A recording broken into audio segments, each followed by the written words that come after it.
या हाँ शैलेश, ठीक है, चल खूप खूप अभिनंदन. ओके, बहुत बढ़िया. ठीक आहे, राहू दे थोडा वेळ. हा, बहुत बहुत बधाई हो. ओके, चला ताई तुम्ही या, तुम्ही हे करा. हां या ना, या ना. हां हां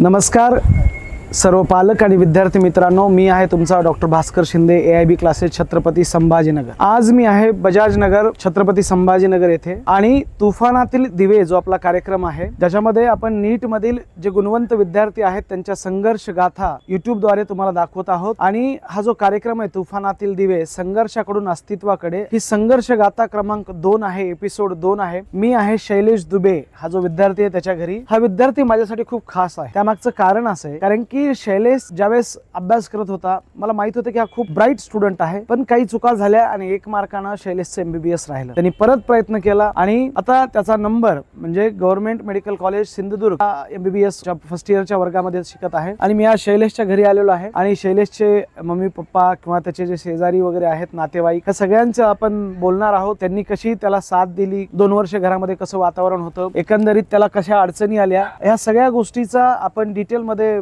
बोलणार आहोत. याचा फायदा जे नीट ऍस्पिरंट आहेत आणि त्यांचे जे पालक आहेत भविष्यातले, यांना नक्कीच होईल की किती खडतर परिस्थितीमध्ये राहून विद्यार्थी अभ्यास करतात आणि आपलं स्वप्न पूर्ण करतात. तर सर्व पालकांचं आणि विद्यार्थ्यांचं स्वागत आहे आणि तुमचं पण स्वागत आहे. शैलेश, माझा तुला पहिला प्रश्न असेल की तुझं नाव आणि स्कूल याबद्दल तू सांगशील आमच्या सगळ्या पालकांना. Hello, myself Shailesh Radhemohan Dubey. I completed my 10th from Orchid Techno School. And 11th and 12th I pursued it in Swami Vivekanand Science College. After 10th I started my preparation for NEET and right now I am a first year MBBS student at Government Medical College Sindhudurg. बहुत ही बढ़िया है. इसमें ना बहुत बड़ी बात है Shailesh, I am pursuing MBBS first year at government medical college, what ever it may be. तो ये बहुत ही बढ़िया है. शैलेश, काय आहे, लोक म्हणतात की डिटर्मिनेशन पाहिजे, पॅशन पाहिजे, हार्डवर्क पाहिजे आणि टॅलेंट पाहिजे, पण मला असं वाटतं की जर काय तुम्हाला यश मिळवायचं असेल, तुम्हाला सक्सेस व्हायचं असेल तर तुमचा रुटीन हा प्रॉपर असणं गरजेचं आहे. तर आमच्या पालकांना आणि विद्यार्थ्यांना तुझा रुटीन कसा होता हा नक्की सांगशील? सर, रुटीन मध्ये सगळ्यात पहिले तर मी सकाळी 8:30 वाजता उठून जायचो. 8:30 पासून ते 9 पर्यंत मी माझं ब्रेकफास्ट आणि ते सगळं करून घ्यायचं. अँड देन 9 to 12:30 एक 3.5 hours मी सेशन ठेवला होता. म्हणजे 3.5 hours मी सेशन यासाठी ठेवले होते बिकॉज 1 टाइम सिटिंग नीट मध्ये पण तेवढीच आहे. देन 12:30 to 1:30 मी लंच साठी आणि रेस्ट साठी ठेवायचो. परत 1:30 to 9:30 मी कम्प्लिटली परत अभ्यास करायचो.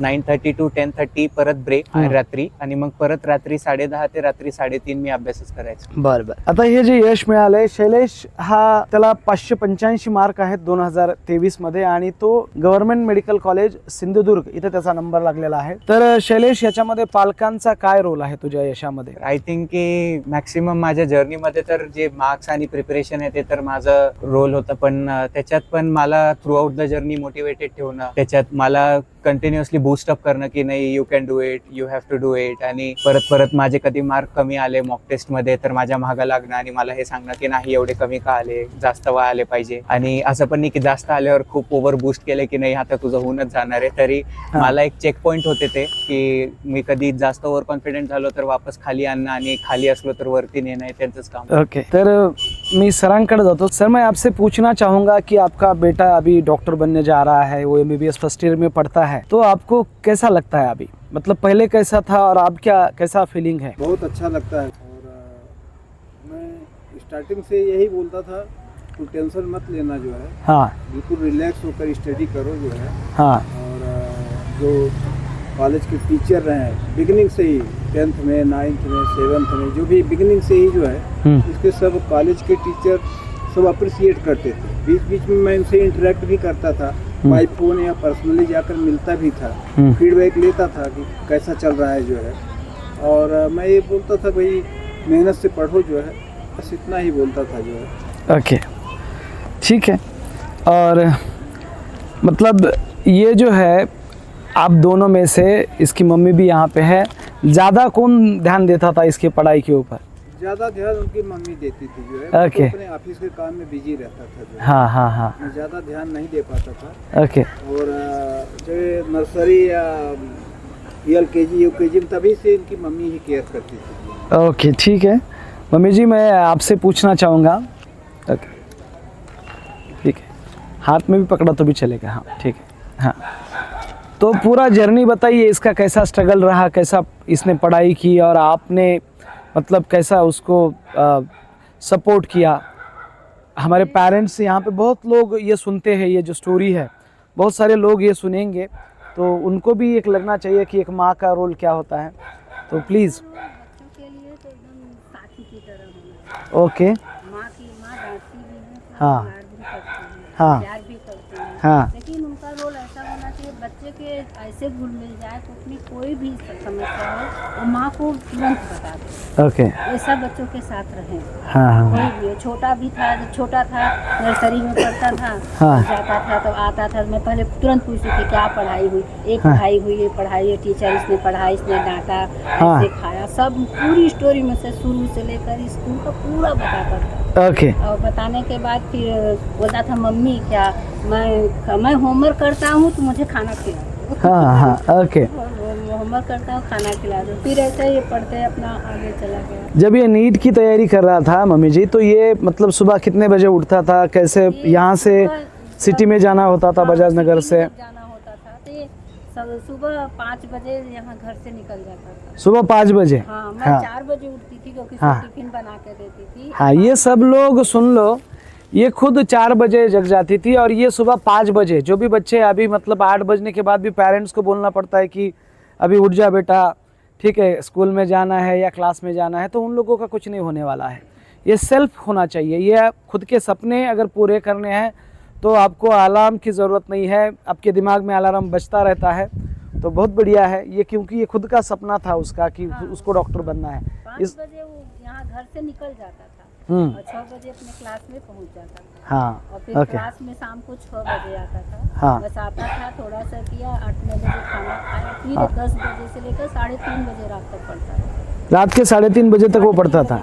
बहुत बढ़िया, इसके लिए शैलेश के लिए जोरदार तालियां होनी चाहिए, ये बहुत बढ़िया है। कैसा है ना, कभी भी मतलब कि हाँ। हम लोग सोचते थे कि ये सो गया है कि जाग रहा है। हाँ। हम तो नहीं, इसके पापा चुपके जाते थे कि सो गया है कि जाग, ये देखता था कोई पढ़ता ही रहता नहीं वही है। था। नहीं था ऐसा नहीं कि हम पढ़ने के लिए बैठ सब हाँ। मैं भी सो जाऊँ, हाँ। ऐसा नहीं था इसका। ये 3:30 बजे तक पढ़ता ही पढ़ता। रात के 3:30 बजे तक ये पढ़ता रहता था 5 बजे उठ जाता था और सुबह भी जल्दी उठ जाता था। हाँ, जब यही है, तैयारी थी तो खाली 2-2.5-3 घंटा ही सोता था। इसीलिए बोला जाता है कि जो रातों को कोशिशों में गवा देते हैं, जो रातों को कोशिशों में गवा देते हैं वही अपने सपनों के चिंगारी को हवा देते हैं। और शैलेश उसका बेस्ट एग्जाम्पल है। शैलेश का पहले अटेम्प्ट में नहीं हुआ, मार्क्स कम आए, तो घर में कैसा था, मतलब क्या डिसीजन चल रहा था उसके बारे में जरा बताइए। कैसा क्या होता है, अभी तो सब मतलब अच्छा है, जब अपन सक्सेस हो जाते हैं तो सब लोग अपने पास आ जाते हैं, पर किसी 1-2 मार्क्स से या कुछ मार्क्स कम आ जाते हैं तो फिर हम अकेले पड़ जाते हैं। तो आपने फिर उसको कैसे संभाला और फिर उसने कैसे तैयारी की घर में? तो इसका जब परीक्षा दिया तभी बोला मम्मी इस साल तो नहीं होगा, ओके। क्योंकि उन्होंने जो करना था वो पूरा हाँ। नहीं कर पाया, हाँ। टाइम बहुत कम मिला, हाँ ऐसा बोला है मुझको। हाँ। कि कोई बात नहीं अगले साल करा। दूसरी बार इसका 1 मार्च से गया, हाँ हाँ खाली ये 57 इसका था, 58 पर क्लोज हुआ। हाँ तो ये बोले कि क्या करूँ के जाने दो बेटा, अगले साल बहुत रोया है, बहुत हाँ। रोया पकड़ के मुझको। ओके। तो उनके जाने दो, इस साल नहीं अगले साल करना, हाँ जो हो जाएगा। तुम्हारा इस साल नहीं हुआ तो जो गिरते हैं वही उठता है ना, बराबर है। गिरोगे नहीं तो उठोगे कैसे? मैंने इसको यही समझाया, जब कोई गिरता है तभी तो उठता है ना बेटा। बराबर है। जाने तो नहीं हुआ, क्या हुआ? हाँ। मम्मी आ जाना चाहिए था, क्या करूँ कि कुछ मत कर, तो फिर अगले साल पढ़, ओके। तो कुछ भी कर। तो इसके पापा बोले कि BDS ले लो, BHMS ले लो, ये हाँ करो। हाँ तो ये बोला नहीं मुझे 1 बार और दे दो, मैं MBBS ही करूँगा। ओके। हाँ इसके पापा बोले नहीं आया, तुमको नहीं आया तो जाने दो, मैं इसके सपोर्ट में हूँ। नहीं इसको करना है MBBS, 1 साल और दे दो इसको। हाँ तो इस साल 1 साल हमने दिया तो इसका नहीं वही है। और पापा का क्या रिएक्शन था, मतलब जब सिलेक्शन नहीं हुआ? सिलेक्शन नहीं हुआ तो उन्होंने कोई गुस्सा वगैरह कुछ भी नहीं गुस्सा वगैरह नहीं किया? किया। हाँ डांटे भी नहीं, हाँ, बोले भी नहीं, हाँ। जाने दो, नहीं हुआ अच्छा MBBS नहीं करना है, BDS ले लो ना। हाँ। तो बोला नहीं BDS नहीं करना, मुझको MBBS करना है। ओके। और कोई प्रेशर हम लोग इसको पढ़ने के लिए, जब पढ़ने के लिए भी बोला कि हम MBBS करेंगे तो हाँ। नहीं बेटा मत करो तुम, हाँ। ऐसे नहीं है प्राइवेट पढ़ाने के लिए। हाँ वही तो मैं बोल रहा हूँ कि इसका गवर्नमेंट का 1 मार्क्स से रह गया था, तो ये सेमी में भी उसका सिलेक्शन हो सकता था, हाँ, तो प्राइवेट में भी। मेरे पास पैसे उतना नहीं थी कि हम सेमी गवर्नमेंट में इसको डाल देते। बहुत बढ़िया। तो फिर से इसने एक बार पढ़ाई किया और ये सक्सेसफुल हो गया। हाँ, सब ठीक है, बहुत बढ़िया। ये जो डॉक्टर बनना है इसको, सपोज इसका जो ड्रीम था, ये किसका ड्रीम था? आप दोनों का था, मतलब हस्बैंड वाइफ का, या इसका खुद का ड्रीम था? खुद का था इसके लिए। हाँ। मतलब खुद के लिए डॉक्टर बनने के लिए हमने कोई नहीं, हमने तो कहा मत करो। हाँ। बोला, नहीं मैं डॉक्टर ही बनूंगा। हाँ खुद का था इसका। ये हम लोगों बहुत ने- इम्पॉर्टंट आहे, हे बहुत इम्पॉर्टंट आहे. मी पालकांना सांगू इच्छितो, कसं असतं ना, बऱ्याच पालकांना वाटतं की माझ्या मुलांनी डॉक्टर व्हायला पाहिजे, माझ्या मुलीनं डॉक्टर व्हायला पाहिजे. चांगली गोष्ट आहे, तुम्हाला वाटणं ठीक आहे, तुमची इच्छा असणं चांगलं आहे, पण त्या मुलाला पण वाटायला पाहिजे की आपण काहीतरी बनायचं. त्याच वेळेस निकाल येईल, त्याच वेळेस सिलेक्शन होईल, त्याच वेळेस रिझल्ट येईल, ज्यावेळेस त्या विद्यार्थ्याला कुठेतरी वाटेल की आपल्याला डॉक्टर बनायचं आहे. ठीक आहे, तर तसं शैलेशला पहिल्यापासूनच वाटायचं होतं, त्याला त्याचं ड्रीम होतं आणि त्यांनी ते अचीव केलेलं आहे. आता बाकीचे जे बहुत सारे पेरेंट्स इसको देख रहे हैं मम्मी जी, तो आप क्या सजेशन देंगे? आपका क्या मतलब सजेशन रहेगा पेरेंट्स को कि हर बच्चों के लिए, हर माँ के लिए हम्म, जो भी माँ है हाँ वो बच्चों के साथ अपना टाइम बिताए, मम्मी पापा में से एक बच्चों के साथ रहे। ये बहुत बड़ी बात है, आपने जो बोली है ना, ये बहुत बड़ी बात है. कोई क्योंकि भी कैसा है, पेरेंट्स हाँ। मम्मी या पापा एक उसके साथ रहे, हाँ उसके साथ रहे, मतलब उसके ऐसा साथ रहे कि कोई भी प्रॉब्लम उसको अच्छा हो या बुरा हो, सब अपने मम्मी से शेयर करे या पापा से। हाँ हाँ हाँ और शैलेश सब चीज शेयर करता है हमें, छोटी से छोटी बात, मम्मी आज हाँ। हुआ, ऐसे हुआ, हाँ। पहले से भी आज भी। ये बहुत बड़ी बात है. आज लोग ना वीडियो शेयर कर रहे हैं इधर उधर, बातें मन की शेयर नहीं कर रहे हैं. मतलब मैं जमाना कैसा है मैं बता रहा हूँ आपको, वीडियो शेयर करने में टाइम है, ये वीडियो अच्छा लगा 4 लोगों को भेज दिया, पर लोगों के मतलब बच्चों की जो फीलिंग्स है उसके लिए टाइम नहीं है. तो शैलेश का बहुत मतलब लकी है शैलेश की आप जैसी मम्मी उसको मिल गई, तो ये बहुत इम्पोर्टेंट है. ये मैं वही तो बोल रहा हूँ, आजकल क्या है, मम्मी भी और पापा भी दोनों भी व्हाट्सएप पे लगे हैं, यूट्यूब पे लगे हैं, और बच्चा भी मतलब वो उसको टाइम नहीं मिल रहा है, तो फिर वो थोड़ा सा क्या होता है कि वो दूरी बढ़ती है. और आप लोगों में क्या था, बच्चों से दूरी मत बढ़ाओ, बच्चों हाँ। के साथ रहो. ये इम्पोर्टेंट है. बच्चे जब एक कहावत हम लोगों के, बच्चे जब बड़े हो जाते हैं, बेटे नहीं रहते, वो साथी बन जाते हैं. बराबर है. आपको बच्चे को साथ साथी बन के रहना चाहिए, एक दोस्त की तरह रहना चाहिए. ओके, ये बहुत इम्पोर्टेंट बात की उनको अगर आपने. टाइम लेंगे तभी वो आपसे सर बातें कह सकता है. आप Okay. हमेशा से उसकी दूरी है तो आपसे क्या करेगा. ओके, थँक यू मम्मी जी, आपने बहुत बड़ी बात कही है. मी शैलेशला काही प्रश्न विचारल. शैलेश, AIB मध्ये वेगवेगळ्या एक्झाम घेतो आपण, बऱ्याच एक्झाम बाहेर पण घेत असतो, आणि तुला AIBच्या सिस्टमचा एकंदरीत कसा फायदा झाला त्याच्याबद्दल तू सांगशील जरा, आणि मी जे शिकवलं तुला त्याच्याबद्दल जरा सांगशील. हां हां लावून दे. हां AIB मध्ये तर सर सगळ्यात पहिले तर कल्चर खूपच फ्रेंडली आहे. असं वाटत नाही तिथं गेल्यावर की we are at a place where you are restricted to just student and teacher relationship. तिथं ज्या वेमध्ये तुम्ही ट्रीट करता, मी तर जेव्हा फर्स्ट टाइम आलो होतो डेमो घ्यायला, जेव्हा इंटरॅक्शन झालं होतं तेव्हाच वाटलं होतं की this place is something different. Okay. आणि कधी तिथं असं वाटलं नाही की that I am going to a teacher and I am just going to him to ask a doubt. हां तर असं नाही की मी तिथं फक्त फीस दिली आणि त्यांचं काम आहे मला शिकवणं, तसं नव्हतं. हां सगळे म्हणजे कम्प्लीट लक्ष देणं की काय चालू आहे, बी it your life, B it your studies. Score कमी आला तरी तुमचं मला विचारणं की का कमी आला, म्हणजे माझा एक जरी क्वेश्चन चुकत होता तरी तुम्ही विचारत होते की शैलेश हा कसं काय चुकू शकतो तुझा. हां हां आणि ते खूप असं एक मोटिवेटिंग वाटायचं की जर टीचर आपल्यासाठी एवढे एफर्ट घेऊ शकतो तर आपण पण काहीतरी एक रिस्पॉन्ड बॅक केलं पाहिजे आणि स्वतःसाठी तेवढं लढलं पाहिजे. आणि टीचिंग ट्रिक्स आणि जे मेमोनिक्स तुम्ही आजपर्यंत दिलेले ते तर मला आता पण आठवतात. कधी कधी MBBS मध्ये ते कॉन्सेप्ट जेव्हा परत येतात आम्हाला, लोकोमोशन मुवमेंटचे, नाहीतर काही बायोलॉजिकल क्लासिफिकेशन्सचे काही पण एक्झाम्पल जर आज पण येतात आम्हाला बुक्समध्ये रेफरन्स, तर लगेच मला तुमची ट्रिक्स आठवते की आपण Okay. ते गाणे म्हणून कसं पाठ केलंय ओके. आणि ते मेमोनिक्स आपण कसं केलंय. आणि इवन बायोलॉजी पण ज्या वेमध्ये तुम्ही शिकवलंय, आज पण फिजिओलॉजी, बायोकेमिस्ट्री, बेसिक्स सगळं तेच आहे. बरोबर आहे. शिकवलं लगेच ते आठवतं की यार हे तर सरनी शिकवलं, आता फक्त थोडंसं डीप मध्ये वाचायचंय. तर मग ते एवढं एक्स्ट्रा एफर्ट नाही घ्यावं लागत MBBS फर्स्ट इयर मध्ये की यार we have already done something till the basics, now we just need to learn it deeper. आणि बेसिक्स तर खूप परफेक्ट वे मध्ये शिकवलंय. थँक्यू शैलेश.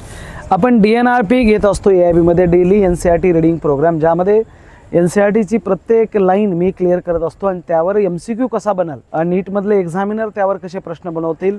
तर या DNRP सेशनचा तुला कसा फायदा झाला ओव्हरऑल सगळ्या अभ्यासामध्ये? DNRPचं तर जे सध्या आता ज्युनियर्स बघताय त्यांना तर एकच सांगेल, क्लासमध्ये बसून वाटतं की नाही ह्याच्याने काहीतरी फायदा होणार आहे, पण जेव्हा आपण नीटच्या एक्झाममध्ये बसतो आणि जेव्हा बायोलॉजीचा क्वेश्चन असा येतो की डायरेक्ट DNRPच वाटते ती. ओके. 90चे 90 क्वेश्चन्स असं वाटतं की yes we are sitting in to DNRP. Sir सांगताय this is MCQ, this is last liner, this is bracket MCQ. आणि हे सगळे MCQs तिथं बसून कळतं की यार हे तर DNRP मध्ये केलेलं आहे आणि पुढं काहीच गरज पडत नाही, डायरेक्ट ऑप्शन्स पण वाचायची गरज पडत नाही, पुढची लाईन ऑटोमॅटिकली आठवून जाते की हा this is going to be the answer. Okay. Shailesh, एक महत्त्वाचा प्रश्न आहे. आजकाल बरेच मुलं जे अभ्यास म्हणजे रुटीन क्लास चालू असताना प्रॉपर अभ्यास करत नाहीत आणि त्यामुळे त्यांचा बॅकलॉग राहतो आहे. बॅकलॉग म्हणजे चालू असताना लक्ष नाही किंवा कुठं काहीतरी कारणामुळं ते लेक्चर करू शकले नाहीत आणि किंवा रुटीन अभ्यास त्यांचा प्रॉपर नसतो, त्यामुळे बरेच चॅप्टर आहेत ते त्यांचे बाकी राहतात. तर तुझा तसा काही बॅकलॉग राहिला होता का, आणि राहिला असेल तर तू तसा कसा कव्हर केलास हे जरा सांग विद्यार्थ्यांना. बॅकलॉग तर म्हणजे जसं मी माझं जेव्हा 1 मार्क आणि सिलेक्शन राहिलं होतं तेव्हा थोडेफार बॅकलॉग राहिले होते. आणि जेव्हा ज्या वर्षी माझं सिलेक्शन झालं तेव्हा मी डिसाईड केलं होतं की बॅकलॉग एक पण ठेवणार नाही. आणि त्याच्यासाठी मी एक बेस्ट ट्रिक काढली होती की what ever you read you must recall it the next day. Okay. आता असं होतं की काही जण क्लासला जातात, आज जे शिकवलंय घरी जाऊन मूड होत नाही तर घरी जाऊन वाचत नाही. पण the best way to recover it is की आता जर काही मुलांचे राहिले असेल 4-5 चॅप्टर राहिले असेल तर मी तर सजेस्ट करेल की त्याचं तुम्हाला नाही जरी कळत असेल कॉन्सेप्ट तर ॲटलिस्ट ते चॅप्टर वाचून घ्या, जे स्टँडर्ड बुक्स वाचून घ्या आणि त्याच्यानंतर त्याच्यावर PYQ सॉल्व्ह करून टीचर्सकडे जाऊन डाऊट्स विचारा. कारण की doubt is the best way to cover your backlogs, कारण की कॉन्सेप्ट सोबत अंडरस्टँडिंग सगळी क्लिअर होऊन जाते. बरोबर आहे, हे महत्त्वाचं आहे. लगेच तो बॅकलॉग कव्हर करणं अतिशय इम्पॉर्टंट आहे. अदरवाईज त्याच बॅकलॉगमधनं खूप सारे MCQ तुमच्या नीटच्या एक्झाममध्ये येऊ शकतात. AIBचे जे क्वेश्चन पेपर आहेत त्याची एक क्वालिटी आहे, ठीक आहे. तर तुला काय सांगता येईल, ते जे पेपर आम्ही घ्यायचो किंवा त्याचे जे MCQची क्वालिटी आहे याबद्दल तुझा कसा एक्सपिरियन्स आहे सगळं?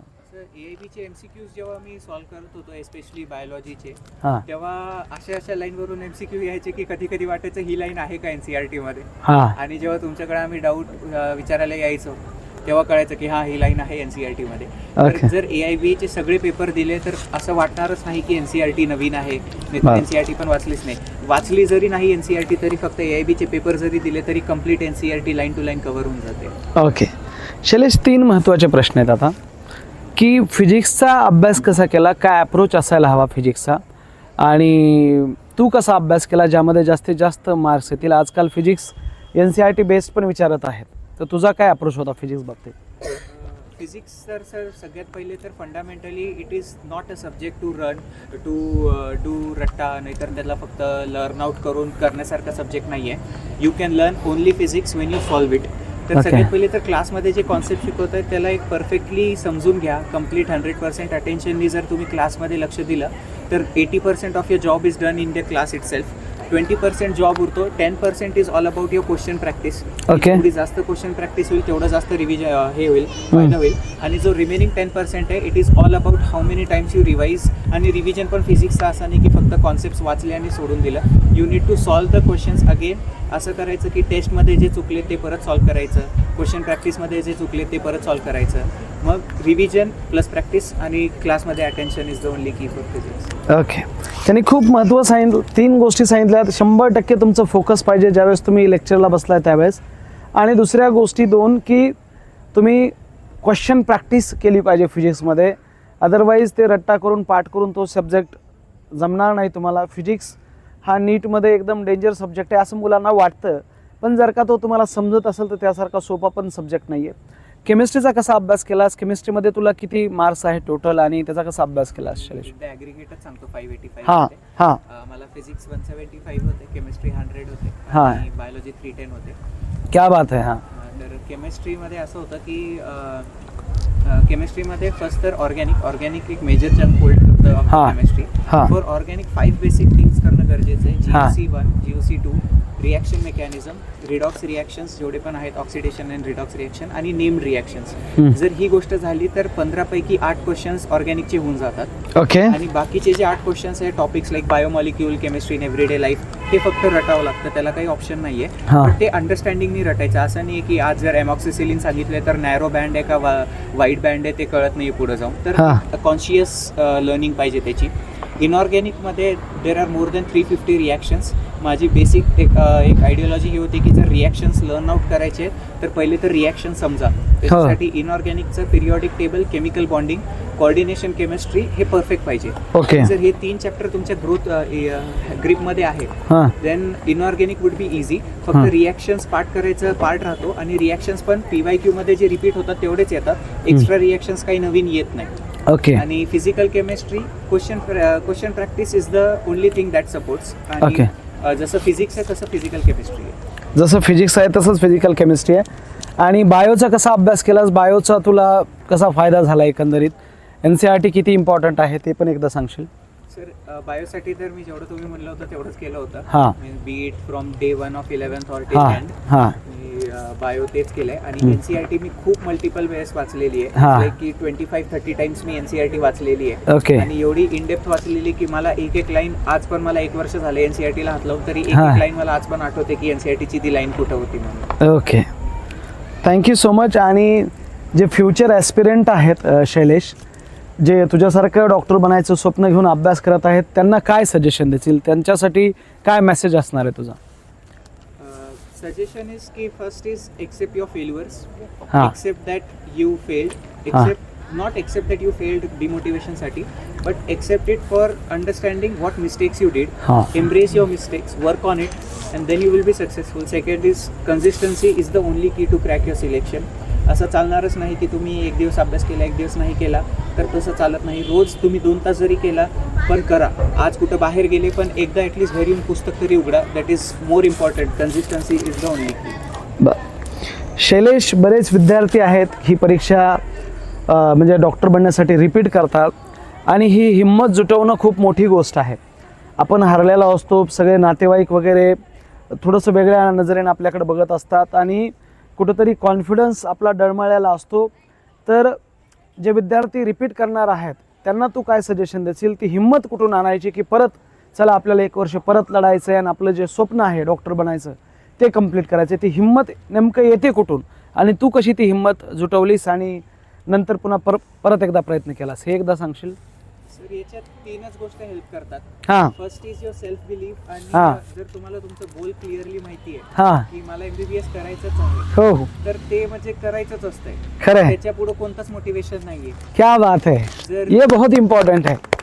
खुद को पता होना चाहिए कि मुझे ये बनना ही है, आणि उससे बढ़िया मोटिवेशन कोई नहीं है. बहुत बढ़िया. आणि जर हे पण कमी पडते तर आय हॅड 2 ऑप्शन्स. हां. First is either I use to go to my parents. मी मम्मी पप्पाला सांगायचो हां. की आज मला मार्क कमी आले, नाहीतर आज हां. मला अभ्यास करू वाटत नाहीये. हां.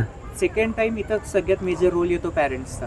बर. की जर त्यांनीच तुम्हाला म्हणलं की हा तुझा रिपीट इयर आहे, तुझ्याकडून होणार नाही, तर ते एकतर ऑलरेडी माइंड आहे की या माइंडसेटमध्ये असतं की माझं यावर्षी झालं नाही तर मी काय करू. पण जर घरच्यांनी पण तेच म्हणून दिलं की तुझ्याकडून होणार नाही, तर ते अजून डिप्रेसिंग असतं. पण thankfully I was so lucky to have Okay. As my parents की त्यांनी हां. मला आजपर्यंत कधी असं म्हणलंच नाही की तुझ्याकडून होणार नाही. दे हां. Constantly kept me motivating. Okay. Third is teachers. माझ्यासाठी तुम्ही होते ते. मला कधी काही झालं असतं तर मी येऊन भेटायचो, हां. मदत करायचो. हां. तर जर पॅरेंट्स नाही तर ॲटलिस्ट टीचर्स तरी पाहिजे जे सांगू शकतात की यार नाही तू करू शकतो. जेव्हा माझं एका मार्काने सिलेक्शन राहिलं होतं, माझे पॅरेंट्स आणि तुम्ही सोडून कोणीच नव्हतं मला सांगणार की तू MBBS करू नको. सगळेच म्हणत होते BDS घेऊन टाक, किती हां. वर्ष टाक. हां. पण तुम्ही तिघांनी म्हणलं आणि तेव्हाच ठरवलं, आणि माझी पण जिद्द होती म्हणून म्हणलं नाही करायचंच, आणि आज Okay. आहेच. ठीक आहे. मी तुम्हाला सांगू इच्छित होतो, शैलेश आणि माझा व्हॉट्सअपचा एक ग्रुप होता. त्या ग्रुपमध्ये आम्ही 2च मेंबर होतो. त्यांनी तो ग्रुप क्रिएट केला होता, त्याचा तो बॅच ॲडमिन होतो, आणि दुसरा मेंबर मी होतो. आम्ही रोज डिस्कशन करायचो त्या ग्रुपवर की नेमकं कसा अभ्यास करायचा आहे, कसं पुढं जायचं. तो सांगायचा सर मी एवढं केलं आहे. मी त्याला सांगायचो की ठीक आहे, आणखी अशा पद्धतीने आपण पुढं जाऊ शकतो. तर हे एवढं डेडिकेशन पाहिजे की त्या ग्रुपमध्ये तो एक टीचर आणि तो एक विद्यार्थी, आज पण तो ग्रुप माझ्याकडे आहे. ठीक आहे. तर खूप खूप शुभेच्छा शैलेश तुला. तू खूप मोठा डॉक्टर बनणार आहेस, मी ऑन रेकॉर्ड बोलत आहे. ठीक आहे, भविष्यात महाराष्ट्र आणि हा देश बघत राहील. डॉक्टर शैलेश दुबे हे नाव पूर्ण भारतामध्ये मोठं होईल, कारण की एक शिक्षकाला एका विद्यार्थ्याची ना गुणवत्तेबद्दल चाऊल लागत असते की तो किती मोठा जाऊ शकतो. जसं सचिन तेंडुलकरला रमाकांत आचरेकरनं लहानपणीच ओळखलं होतं की हा नॅशनल लेवलचा, इंटरनॅशनल लेवलचा मोठा बॅट्समॅन बनू शकतो. जसं द्रोणाचार्यांनी अर्जुनाला लहानपणीच ओळखलं होतं की हा खूप मोठा योद्धा बनू शकतो. तसं प्रत्येक टीचरला आपल्या विद्यार्थ्याबद्दल माहीत असतं की तो कुठपर्यंत जाऊ शकतो. आणि मी स्वतः MBBS आहे, मेडिकल सायन्समध्ये मी करिअर केलेलं आहे. तर मला माहिती आहे की हा जो विद्यार्थी शैलेश दुबे हे नाव भारतभर गाजणार आहे. तो खूप चांगला, जो काही फिजिशियन सर्जन जो बनल तो खूप चांगल्या लेवलला बनणार आहे. शैलेशची ताई माझ्यासोबत आहे. तर ताई तुम्ही पण इथे येऊन सांगा तुम काय बोलना है. आपका क्या एक्सपीरियंस है, आपको कैसा लगता है? आपका छोटा भाई है शायद ये, ओके, और ये अभी MBBS फर्स्ट ईयर में पढ़ रहा है, तो आपका क्या फीलिंग है आपके मन में? फीलिंग तो यही है कि जो करेगा वो बेस्ट करेगा, अभी से नहीं बचपन से ही, मतलब उसमें वो टैलेंट है. हाँ कोई काम हाथ में लिया हाँ तो ऐसा नहीं है कि जब तक पूरा नहीं होगा उसे छोड़ना ही नहीं है. हाँ. मुझे तो करना ही है. जिद उसके अंदर बचपन से थी हाँ हाँ कि मैंने ये किया है ना, मुझसे क्यों नहीं हो रहा है. अगर Okay. क्वेश्चन ये क्यों नहीं हो रहा है, वो जब तक सॉल्व नहीं होगा हाँ वो शांत नहीं बैठेगा. वो उसकी Okay. जिद है कि मुझे बनना है, एक अच्छा डॉक्टर बनना है, तो वो उसे हासिल करके ही रहेगा. ओके. आज जब इसका नंबर नहीं लगा तो आपने कैसे सपोर्ट किया इसको? ये बहुत इंपॉर्टेंट है. फैमिली साथ अगर है तो आदमी मतलब कहीं पे भी जीत जाता है. तो आपने कैसे सपोर्ट किया इसको? सपोर्टिंग का तो हमारी पूरी फैमिली उसे बहुत सपोर्ट करती थी. हाँ. कभी किसी ने उसे टेंशन नहीं दिया हम्म. कि नहीं तुम्हारा नहीं हो रहा है या कम प्रैक्टिस की है तुमने, मेहनत कम की है. सब लोग उल्टा, ये जब ज़्यादा रात तक पढ़ता था तो हम लोग जाके बोलते थे अरे बस कर, बहुत हो गया, अभी सो जा, तू कुछ आना भी ओके जरूरी है. ओके नहीं नहीं नहीं, मुझे तो करना ही है, पूरा करना ही है. उसका वो लगा. ओके. ठीक ठीक. थँक्यू. तुम्ही सर्व एवढा वेळ दिला. मी पालकांना परत सांगतोय, आम्ही परत तुमच्या जे बाकीचे विद्यार्थी आहेत त्यांच्या घरी येऊ, त्यांच्या गावी येऊ, त्यांच्या शहरात येऊ आणि तुमची पण संघर्ष गाथा आम्ही अशीच रेकॉर्ड करून यूट्यूबवर अपलोड करूया. तुम्ही सगळ्यांनी ह्या कार्यक्रमासाठी वेळ दिला त्यासाठी खूप खूप तुमचे धन्यवाद. इतर शैलेशचे जे नेबर्स आहेत, जे शेजारी आहेत, त्यांचे पण खूप खूप धन्यवाद. तुम्हाला काही बोलायचं असेल तर तुम्ही पण बोलू शकताय सर. तुम्ही एवढ्या वेळातला वेळ काढून, कारण की काय आहे ना, वेगवेगळं दान आहे, त्याच्यामधलं एक दान आहे समयदान. तुम्ही एवढा उशीर झाला आम्हाला तरी पण तुम्ही वेळातला वेळ काढून आम्हाला दिला, त्याबद्दल तुमच्या सर्वांचे खूप खूप धन्यवाद. आणि प्रत्येक पालकांना आणि विद्यार्थ्यांना माझं सांगणं आहे की शैलेश सारखी जिद्द असायला हवी. त्यांनीच ठरवलं होतं की त्याला डॉक्टर व्हायचंय, त्यांनीच ठरवलं होतं की काही जरी झालं तरी त्याला MBBSच बनायचं आहे. आणि आज तो MBBS फर्स्ट इयरला आहे GMC सिंधुदुर्ग इथे. आणि मोठी स्टोरी असते प्रत्येक विद्यार्थ्याची, लहानपणापासून ही स्टोरी सुरू झाली असते आणि आज त्याचा एक पडाव जे ग्रॅज्युएशन आहे तो तिकडे गेलेला आहे. आणि अशाच आणखी वेगवेगळ्या संघर्ष गाथा आम्ही तुमच्यासाठी घेऊन येत राहू. ठीक आहे, तुम्ही पुढच्या वेळेस पण आणखी नवीन स्टोरी आम्ही घेऊन येऊ तुमच्यासाठी. तुम्ही हा जो कार्यक्रम बघताय, हा जर व्हिडिओ तुम्ही बघत असताल तर नक्कीच जे नीट एस्पिरंट आहेत किंवा जे पालक आहेत त्यांच्यासोबत शेअर करा. Thank you so much. तू नीट से नाडर तेरे साथ है doctor Shinde sir. Thank you so much.